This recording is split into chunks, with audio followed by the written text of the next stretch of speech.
Assalamualaikum warahmatullahi wabarakatuh. Perkenalkan, nama saya Febrian Avandi, Prodi Pendidikan Teknologi Informasi, NIM terakhir 012, kelas B. Di sini saya akan menjelaskan tentang apa itu subnetting. Pertama-tama saya mohon izin dengan Bapak Agus Prianto selaku mata dosen jaringan komputer di Universitas Negeri Surabaya. Saya izin menggunakan blog Anda. Baik, di sini subnetting.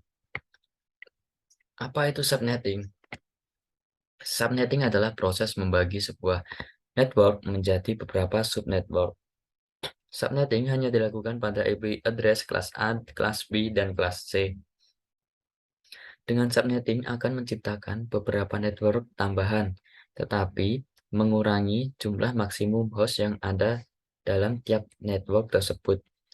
Prinsip subnetting adalah memperbanyak network ID dari suatu network ID yang sudah ada, di mana sebagian host ID dikorbankan untuk digunakan dalam membuat ID host tambahan. Perhitungan subnetting yang mudah lah. Ini ada gambar yang lama sama yang baru. Yang lama ini belum di subnetting, yaitu ada dua, net ID dan host ID. Nah, kalau host ID yang sudah di subnetting itu, yaitu ada subnet ID dan host ID, itu dipecah atau dibagi. Nah, setelah menjadi yang baru itu ada net ID dan ada subnet ID.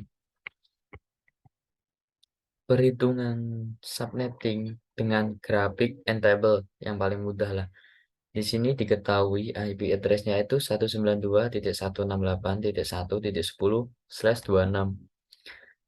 Nah, di sini ada 24/24, yaitu dengan IP network-nya 192.168.1.0. Ini 0. Mulai dari 0, akhirannya itu 0 dan broadcast-nya itu 255.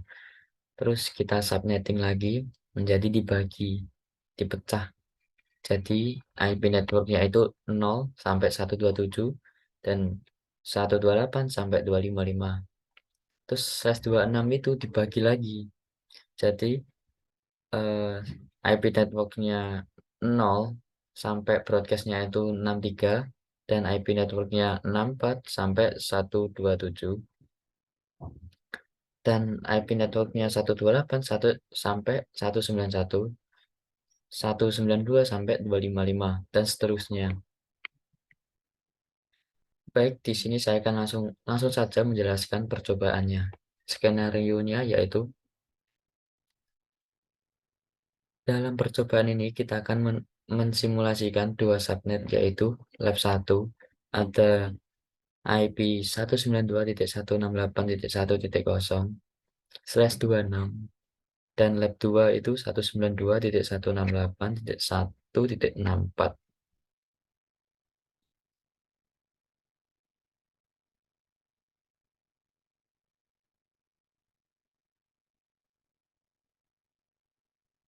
Baik, di sini ada Cisco paket tracernya. Yang PC pertama yaitu kita isi dengan IP addressnya itu 192.168.1.1. Subnet masknya itu yang terakhirnya 192 dikarenakan di sini menggunakan /26. Gateway-nya menggunakan 1.62. Ini gateway-nya. Lalu PC 2-nya itu menggunakan IP address 1.2 dengan subnet masknya juga sama /26. Gateway-nya itu 1.62. Dan PC 3 itu sama, satu IP address-nya 1.3. Yang berbeda itu gateway-nya itu tidak kita isi atau kita kosongkan. Lalu ada PC 4. PC 4 itu kita isi dengan IP address-nya 192.168.1.65, di mana dengan subnet masknya itu sama /26. gateway-nya itu 1.126. Berbeda dengan PC1, PC2, dan PC3 itu menggunakan gateway-nya 1.64. Baik, kalau PC5 itu menggunakan IP address 192.168.1.66. Gateway-nya itu kita kosongi. Gateway-nya yang ini itu kita kosongi. Sama dengan PC6 itu gateway-nya kita juga kosongi dengan IP address-nya 167. Baik, langkah percobaannya yaitu kirimkan paket simpel PTU dari PC1 ke PC1, ke PC3 maksudnya. Oke, langsung saja kita ke simulation. Show all known, edit builder, IGMP, silang. Kita akan mengirimkan paket ke dari PC1 ke PC3. Apakah bisa? PC1 itu melemparkan ke switch untuk mencari IP yang yang dibutuhkan dari PC1 tersebut. Nah, lalu mengirimkan ke PC3, PC3 mengembalikan ke switch, dan switch melemparnya ke PC1 lagi. Nah, dalam komunikasi itu ada dua arah yang terjadi yang dinamakan komunikasi itu berhasil. Berarti percobaan yang pertama ini dari PC1 ke PC3 itu berhasil. Selanjutnya yaitu kirimkan paket simpel PTU dari PC1 ke PC4. Baik, langsung saja kita kirimkan paket ke PC1 ke PC4. Nah, PC1 itu melemparkan perintahnya ke switch untuk mencari IP yang ada di lab 1 itu ada apa tidak. Ternyata tidak ada. Lalu switch melemparkan ke router. Router melemparkan ke lab 2. Lab 2 itu dibagikan semuanya untuk mencari IP tersebut. Lalu ada di IP 4, PC4. Lalu PC4 melemparkan ke lab 2. Lab 2 melemparkan router. Router kembali ke switch dan kembali lagi ke PC1. Tandanya apa? Komunikasi ini berhasil atau terjadinya dua arah, timbal balik, ada timbal baliknya. Berarti kalau yang percobaan kedua ini berhasil. Baik, langsung saja kirimkan paket simple PTU dari PC2 ke PC5, yaitu ke PC2 ke PC5. Kita kirimkan paket. PC2 itu mengirimkan ke switch, switch ke router, router itu ke switch yang ada di lab 2. Switch yang ada di lab 2 itu membagikan semuanya. Nah, di sini kenapa tidak mengembalikan lagi ke lab 2 ke yang switch ke lab 2? Karena di PC5 itu tidak ada gateway-nya. Nah, gateway not set. Nah, itu tidak ada gateway-nya. Jadi, komunikasi ini tidak terkonfirmasi. Baik, lanjut. Kirimkan paket simple PTU dari PC ketiga ke PC6. Baik, PC3 ke PC6. Kita jalankan.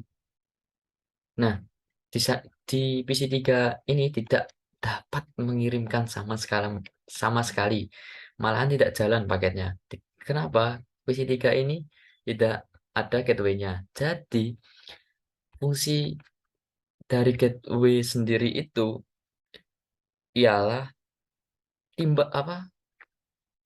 IP address untuk timbal balik untuk mengantarkan ke subnet masnya itu tersendiri. Jadi itu fungsi dari gateway. Lanjut, setelah selesai membuat simulasi pada poin kedua, kembalikan ke mode real time. Lalu coba lakukan tracing sebagai berikut. Tracing dari PC1 ke PC3, lalu amati hasil penelusuran routernya. Kita ke PC1 ya. Nah, terus kita ketik tracer. IP-nya PC3 itu tadi 192.168.1.3. Kita enter. Nah, komplit. Berarti ini bisa. Lalu selanjutnya tracing dari PC1 ke PC4. Baik, kita masih ke PC1 ya. PC1 berarti tracer 192.168.1.1.65.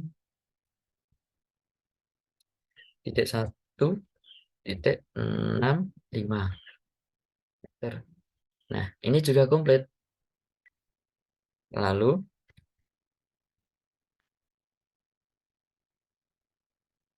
tracking dari PC2 ke PC5, lalu amati hasil penelusuran routernya.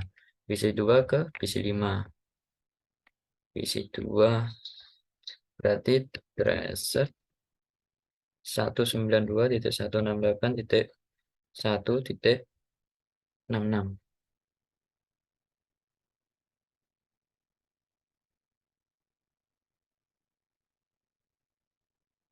Nah, ini akan real time out. Kenapa? Di PC5 itu tidak ada gateway-nya. Nah, request timeout. Karena emang nggak ada gateway-nya. Berarti komunikasi ini tidak bisa. Lalu ke PC3 dan PC6.